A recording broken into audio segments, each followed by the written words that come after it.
Don't you click that remote. Don't you change anything, because if you do, you're going to miss a really, really, really, really good show. We're honored to have as our guest this evening State Rep Ron Sandack. He represents Downers Grove, and that included in that district, the 81st district, right? Yes. It's Darien, it's Lisle, it's Naperville, Westmont, Woodridge, Bolingbrook. Oh, we're going to be talking about same-sex marriage. That's always interesting, even though it's been decided. We're going to be talking about the state budget. Doesn't sound that interesting? It is. The deficit, the taxes, whether your taxes are really not going to go up, whether they will go up, whether you care. Oh, it's going to be so good. Don't you click that remote. Don't you change anything, because if you do, you're going to miss a really, really, really, really good show with State Rep Ron Sandack. All right, so we just, you're watching Public Affairs. Berkowitz is my name, and politics is our game. And as I promised, and you know when I promise something, I deliver, we're going to give you a great show this evening because State Rep Ron Sandack is here. And you know, we're taping this on June 4th. And you know, Ron, not everybody, but a lot of people were paying attention to what was going down in Springfield last week, because it was the end of the regular session, and they didn't go into overtime as we used to for a few years running. We're staying within time. But you know, everybody thought you guys, not you guys, Republicans, but the state legislature, the General Assembly as we call it, the State House and the Senate, sort of presided over by Speaker Mike Madigan and Senate President John Cullerton. And then you've got those, I hate to say it, it's with respect, Jim Durkin. You would say he's like, what is he? He's the Republican House leader. He's the minority House leader. Yeah. Yes, he's Republican leader. He represents 47 of you guys, right? So is it a veto-proof majority that the Democrats have? It is. Yes. If they keep all 71 together, they don't need a Republican. And not that they really need a veto-proof majority, because the governor's not going to veto anything. I guess there's some votes where you need 60% for some reason. There's some votes that you need 3/5. You bet. And they have enough if they keep everybody there. Everyone's got to stay in line. If they all stay in line, they don't need any Republicans. Right. I'm just saying, some might say, Jim Durkin, Ron Sandack, you guys could go home. We'll talk about why that's not quite true, but it is true that you got overwhelming odds against you as Republicans. How's that? You would certainly stipulate to that. It's the math. It's the math. And on the Senate side, it's 40 Democrats and 19 Republicans. So there's State Senate President John Cullerton, the major player, and then here's sort of like Christine Radogno, who is the Senate Republican minority leader. Right. Also with a diminished role.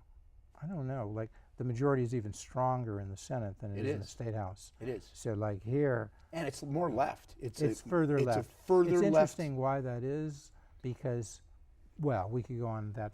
So that's setting the scene here. So Ron Sandack, a lot of viewers are sitting out there and they're wondering, saying, are my taxes going up next year? What do you say to them, Ron? Yes. Really? I think they will. Well, they're not going down as they thought. Their individuals are paying 5%. That 5% is not going to go up any higher, is it? Next year? No. Okay. But I think it'll stay I the phrased same. the question the wrong way. Sorry. Well, no. Well, here, a couple things. It'll stay the same. And everybody thinks no, because the law says, come 2015, and Governor Pat Quinn told us when he passed that tax increase. It was temporary. Yeah, he did it in sort of the dead of night with the lame duck session. I was there. In I remember 2010, it well. you were there. Mm-hmm. Yeah, and he said it's temporary, right? Just going to boost this for 4 years, and then come January 2015, that 5% at least will not go down completely, but it'll slide back not to 3%, 3.75, 3.75. And now the governor said, what? He wants to keep it at 5. He changed his mind? I don't know that he ever didn't think. That's me. You're being somewhat cynical. Okay. I'm being somewhat cynical. Okay. And he's on record clear and unambiguous. And if you like transparency, Pat Quinn on this issue is completely transparent. He wants the tax to be at 5%. He thinks we have a revenue problem to the state of Illinois. Others agree with him. Unanimously on my side of the aisle, we disagree and believe fervently that the state has a spending problem. Okay, but so roughly, let's throw out some numbers and hopefully the people won't glaze over. The first number is people's income tax individual rate is 5% now. And by law, if nothing is done by the legislature to change that, it goes back from 5 to 3.75%, not all the way down to 3. So people are sitting home saying, on Sandack, the legislature adjourned at the end of May, didn't pass a tax increase. It has a veto session, but that's usually meant to deal with vetoes by the governor, right? You're in Illinois, right, Jeff? Oh, it's not. You can cheat. You call it the veto session. So come back in November, even before the election. Lame duck veto session. Well, the first part of it is the week before the November 4th election. Nobody thinks there'll be a tax increase during that week. No. Now, but January 1. Now, in the second week of the veto session after the election, will that be a time to increase taxes? Because there won't be lame ducks then. No. Well, there will be lame ducks. But so they could pass it then. Why wouldn't they pass it then? Because the number will be different still.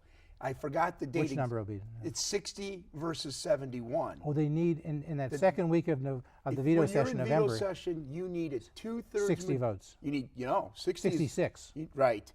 For anything that's not veto related. You can start new legislation. Two-thirds. Okay, so 11.8 is like 60. The math is that do they need all 71 votes in the House? They need 71 votes. And if one person jumps over, they don't pass. They can't pass unless they get a Republican but Jeff, unless they get a Republican. There'll be lame duck for folks that don't know the language. These are legislators that are on the way out. So they may be able to, if they wanted to, it'd be harder in that second week of the veto session in November after the election. They could get some lame ducks to support. Well, that's it. But there's also, remember something else. But they need 2/3. They need 71 votes. Not in January. No. We'll get to January. So November. So you're saying they could do it then because they have lame ducks, but they're less likely. Bad math. Tough but math. Come January, before you start the new General Assembly, the 99. If there's a new governor, before the new governor is inaugurated, Absolutely. Okay, then they only need 60 votes. Right. Okay, the majority of the 118 in the State House, and they only need 30 in the Senate. 30 in the Senate, and they actually got 40 Democrats, so that's an easy one. The Senate's not the problem. It's and the it House. has never been the problem on the tax increase, whether it was 2 weeks ago or going forward. The Senate's got their votes. They're ready, raring to go. Whether there's people leaving or not, they've got their votes. So, but realistically, because the map is so difficult, meaning it was redistricted in favor of the Democrats both in 2001 and then in 2011, particularly in 2001. But if there was any small mistakes made by the cartographers, I guess they call them, the people who work in Speaker Mike Madigan's office. Speaker Mike's got like the best people, or in terms of drawing, they're really good to draw these little districts in terms of to get. And it's no worse if Pate Phillip were there; he'd have good people too. Pate would have done it with Lee Daniels. Sure, we're not partisan in that sense, but it so happens that the Democrats have the majorities now, so they can. They drew maps in 2001 in particular, but also in 2011, that made them strongly Democrat relative to Republican in terms of inclination. Yes. So realistically, how many? Right now, it's 71 to 47 in the State House. 71 Democrats, 47 Republicans. Right. You and Jim Durkin, who is your leader, hope to pick up seats, but realistically, just between us girls, how many can you pick up? I'd like to see us pick up 5. I know you'd like to, but if like I said, net 5, I think we can get. You think you realistically can? I think we might lose some this election, but I think we're going to pick some up. So a net, you can realistically predict. I didn't predict that. You think it's possible? Yes. Reasonable chance. We need to get to 50, Jeff, so that we can stop. Oh, so that's only a net gain of 3. Correct. I always aim higher. Why does 50 do it for you? It stops we're 50. 50 stops the supermajority. Oh, well, if you pick up 1, it does. But then, but then they can pick off 1 or 2. Right. So 2 or 3, you become fairly secure. This 50 also feels good mentally. But but in January, they're only going to need 60 votes, right? Jeff, what happens in January happens in January. Our job, my leader Jim Durkin's job, and I'm convinced Christine Radogno in the Senate, they're going to keep Republicans off that vote. We're going to work as hard as we can. So realistically, you're working with Jim Durkin and other Republicans to try to get a net gain of 3 in the House, which would give you 50 votes, which would make your life more secure. And here's why. for legislation. And in the here's future. why. Okay. Because I believe Bruce Rauner is going to win. And I believe if Bruce Rauner wins and we can stop an easy override, we have a seat at the table. Now, it's still the small kids' table, at the big family outing, but it still gives us a seat where the governor can veto bad budgets and veto bad legislation then if he and not vetoes- worry us about a quick turnaround the next day by way of an So override. hypothetically, if you have 50, that means they have 68, the Democrats, right? Right? They're still in And control. then they pass this bill that may only take a majority. Right. But then say Bruce Rauner vetoes Governor it. Rauner vetoes it, and they can't run the veto over us again. And then for them to override, they Right. would need 71 votes. And they don't have And it. they only have 68. Right. So they have to go to the Republicans to get some. It's and if they time to can't- bargain and do a deal Right. and get some semblance of a Okay. balance in place. But in January, putting that aside, that's one thing I understand. I appreciate that's a good explanation. People, Thanks. our viewers, look, if you watch Carol Marine, look, I love Carol. People say I pick on her too much. Don't But pick on Carol. But you were on. Okay, I got my perfect guinea pig here because we're taping I this thought on this was June a really, 4th. really, really good show, and now I'm a guinea pig. No, but you're the consumer, so to I speak. am a consumer. Okay. You were on Chicago Tonight Right. on June 2nd, just 2 days ago. We're taping on June 4th. See, I'm going up. You- I'm going up. The From TV Chicago ladder. Tonight to Right, Public Affairs. Public Affairs. And you were on with my colleague, Mike Connolly, your colleague, one of Yes, your and my Republican friend, colleagues yes. from the State House. He's state senate, State and Senate, excuse he's me. Wheaton and Okay. Naperville. And then there was balance because they had 2 Democrats. Heather Staines, Senator, from Democrat. Chicago, very Democrat. Representative Elaine Nekritz, Buffalo Grove, Democrat. And Heather Staines, we should mention, is the sister of our dear friend, Robin Staines, who, and I mean Terrific that, people. I'm not kidding. Robin is one of the people I most respect in the whole I education like Heather area. too. Both are, Yeah. are I stellar do, people. I like them both, but Robin's great. She's really, on yeah. the cutting edge of Yeah. trying to do some education reform. Yeah, and we may disagree on some things, but when I go to her, look, one statistic I cite all the time, She people knows her wonder where I stuff. got, and it kind of cuts against some of her arguments, but she's very honest. I said to her, okay, roughly in CPS, how many kids read at grade level? She said, well, 20% of the black 4th graders or so read at grade level. That's a depressing That's statistic. terrible. Yeah. We'll get back to that later, Yeah. but I just say that's Robin Staines giving me a very honest, She's an honest person. an and she's great. honest view of what the situation is, and she could give me much more detail about that. So, a slight digression. So you're on Chicago Tonight with Mike Connolly, with Elaine Nekritz, and Heather Staines. And Heather Staines. Yes. And Carol must have spent 15 minutes with you, which is a lot for that show, maybe 20. 17, which means 4 people. You only get to talk for 4 minutes. Yeah, but I'm verbose. Yeah, okay, so maybe 8. Here you got 25, because I never say anything. Right? Oh, All right, but seriously, you do get, but I'm thinking, did that view about, was there a tax increase? Carol certainly covered that. But the question of, will there be a tax increase in December? Did you go back and look? Was that covered in the show? it was alluded to, but it certainly wasn't covered. Because right at the end, you She said, talked- yeah. you said there I will think be, it's coming in the lame duck section. and then there was session. the end. And that was the end of that. So I got it in. So we feed off of Chicago Tonight.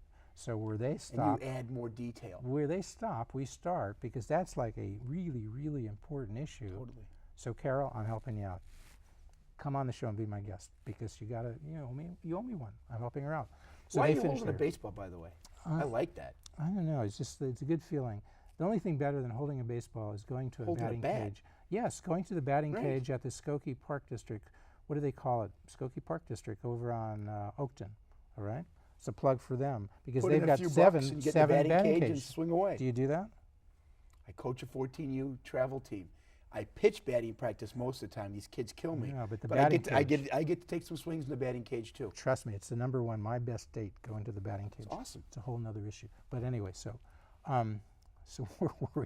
All right, so that's where we. So you're saying, as you alluded to, I in believe a Chicago, tax increase is coming in the lame duck session in January. in January of 2015 before the next General Assembly and hopefully next governor is seated. Well, and if that happens, then and Bruce Rauner's elected, he could then veto that legislation. He can't. I think it's going to happen real quick. No, but Quinn. So they pass it and Quinn signs it Right. before he goes out of office. I hope I'm wrong. But that's legally they could do that. They That's could. the scenario. It's pretty foul.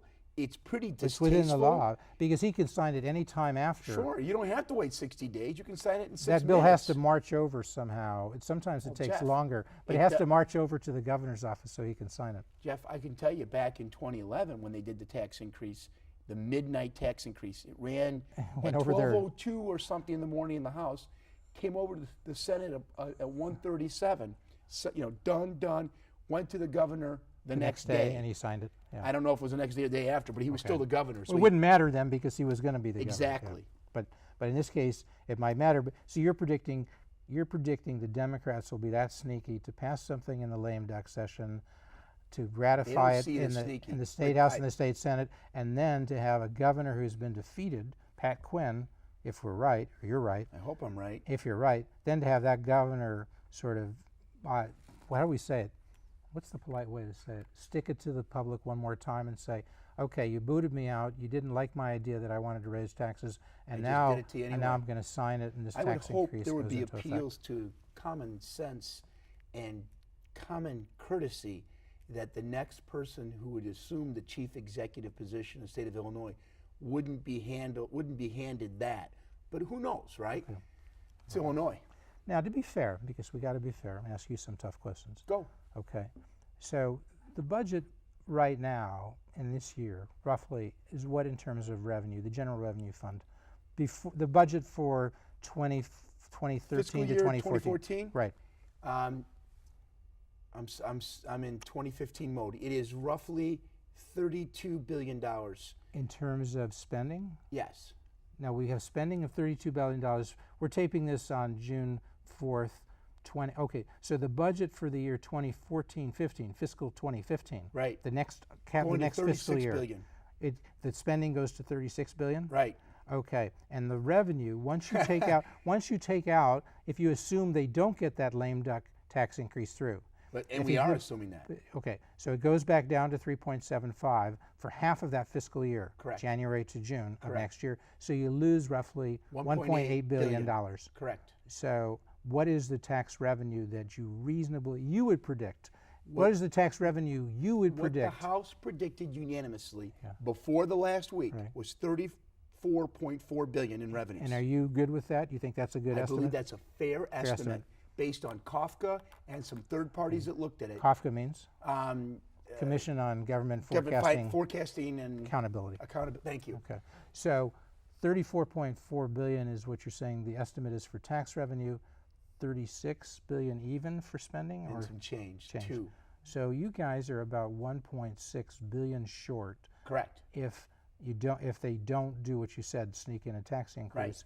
Right. Now, tell the people, Ron Sandack, where would you cut $1.6 billion from that budget? Oh, I could easily cut $1.6 billion from this budget. Right now. I will. Okay, here's what I know. Medicaid, which is expanding $300 million 1 year over the next, I wouldn't do that. Second, I'd go back. Expanding how much? $300 million. Okay, so you save $300 million right there. Right off the top. Okay. Two, I'd go back and implement the SMART Act, which was stopped, as you might remember, Jeff, dead in its tracks. The SMART Act was a third party was brought in to scrub the Medicaid rolls to ensure those who should be getting Medicaid benefits got it, and those who were ineligible, whether they made too much. So that'll save you how much if it's done right? Almost $800 million. $800 million, okay. Right. So that means you're knocking off a lot of people who are not technically eligible for Medicaid, and all you're saying is you're not eligible, you're not robbing anybody, you're saying you don't live here, your income's not right. There's some reason by law why you shouldn't be getting it, and you are. So, okay, you've now saved $1.1 billion. Pretty good, huh? Now you've got $500 million left. And here's how you do that. You heard of the Neighborhood Recovery Initiative? Yeah, Did you hear about all that stuff? So I know for a fact that a portion of the discretionary portion of the budget that Pat Quinn is able to spend equates to waste, fraud, and abuse. I don't know what that number is, but I know in the state grants program. So let's say it's $100 million, maybe 200. Okay. I mean, could state so grants. So that's 1.3. Now you got $300 million left to save. Where are you going to do that? I can do that for anywhere. Department of Aging, a department that's fraught with waste, fraud, and abuse. Okay, DCFS. you're going to run on telling the old people you're cutting 100 million. No, I'm cutting out fat, fraud, and abuse. All right. Right? No, come on. There's no line that says fat, fraud, and No, abuse. but it's in every department of this state government. Sure? You sure? Absolutely. What percentage of the state government is waste, fraud, God, I and wish I abuse? knew that. Give me your ballpark figure. Here, I You would. said you know it's I would there. Give me your impute number. 3%. How's that at a minimum? Okay, 3% of 36 billion is about $1 billion. So you still got that. Okay. Now next year you're going to have to fix a hole of 3.6 billion if you get your wish and you don't have taxes, and you don't have taxes go back up. And so here's how you do that. If you have taxes go down to 3.75, you got to save not 1.8. You got to find another $1.8 billion to save. Right. How are you going to do that? Well, then you go into a whole other area. We go into good, responsible governing. We would look at our workers' comp costs, which are the highest in the country, right? We look at How much ballpark? Tell me the number. I think we can save $1 billion. $1 billion. $1 billion Just with like a that B. in workman's comp. You bet. Really? Absolutely. Wow, I never heard anybody give an estimate like that. Why not? Okay. We're so expensive. So it's done. You can find 0.6 billion anywhere. Folks, you saw it here. You didn't see it on Chicago Tonight. Ron Sandack. She never asked you to do this, did she? Well, that's no. She never asked you to do this. Remember the 17 minutes. She could have done it. Okay, Carol, come on here. We'll go toe to toe. Okay. All Jeff, right. the bottom line is there are. I need the ratings, Carol. Come on here. I need the ratings. Would she help your ratings? She would. She would.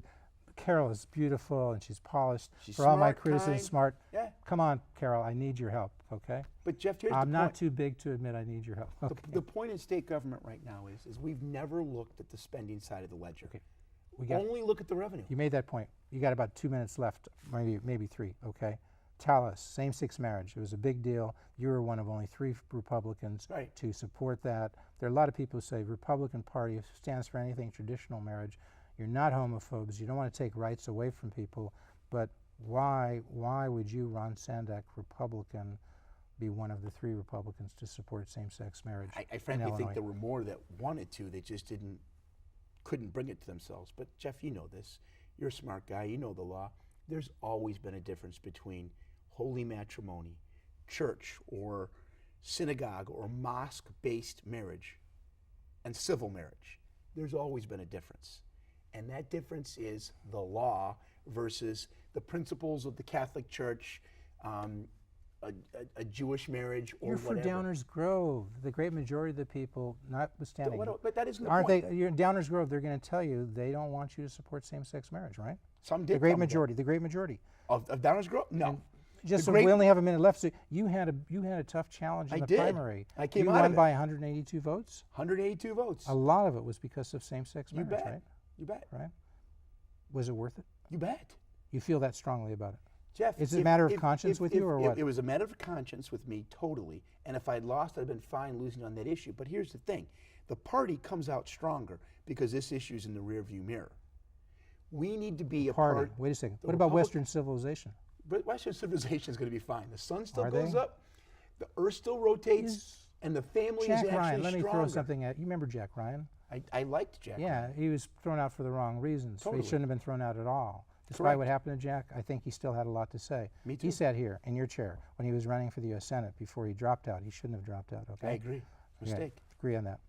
But one thing, you must have heard Jack say that. Marriage is about protecting children.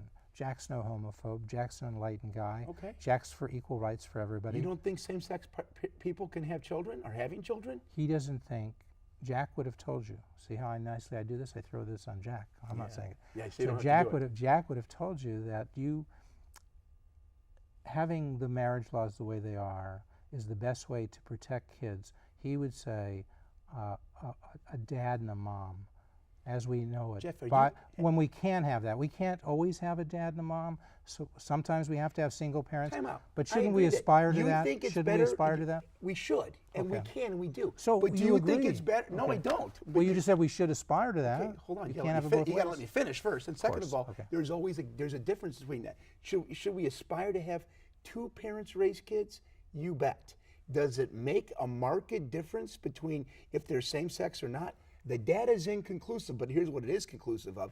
It's better so to you say have. it's inconclusive, and Paul Caprio, who says better it's to have conclusive, may two- be right, is what you're saying. You No. don't think so, for sure. You say it's inconclusive, It's but you would agree inconclusive. that it could be It's that he's better right. than one. No, because you won't let me get to the point. Okay. It's better than single parents. It is having conclusive. two 2 dads or 2 moms is better than having 1 single parent? Yes. You're sure of that? Yes. And the data is overwhelming on that? The data is thick. Give me like some articles. Well, I wish that I show could. that. I can't give it to you off the top of my head, but I will. Next time you'll bring it I here? bring it with me, but here's the bottom line. Whether they're married under the law or not, same-sex couples have children.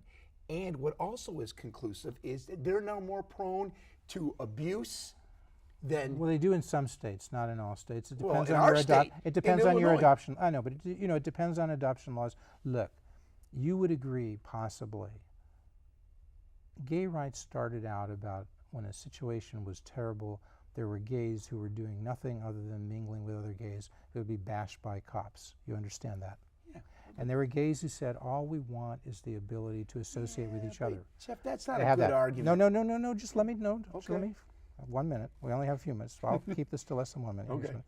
And they said, okay, we got to have some. We shouldn't have cops going in and bash people at gay bars. We all agree on that. Okay, at a Shouldn't minimum. be doing that to anybody. To anybody, but certainly not on that basis. But not to anybody. You're right. Okay. And you haven't had laws that had not discrimination in housing and employment and credit. Okay, we had that law. Okay, I think it was HR 101 or something. We had that. And they said, all they want. And bit by bit, gays seem to be wanting to say, now we want traditional marriage. And I'm just saying, I'm trying to be fair here. I'm not sure what the answer is. I'll tell you that, okay? Luckily on this show, I get to ask the questions. I don't have to give the answers. You do because you're a state rep. Do you have some nagging doubts that maybe Jack's right? No. You have Not no a doubt. lick, because it doesn't affect, here's what I know.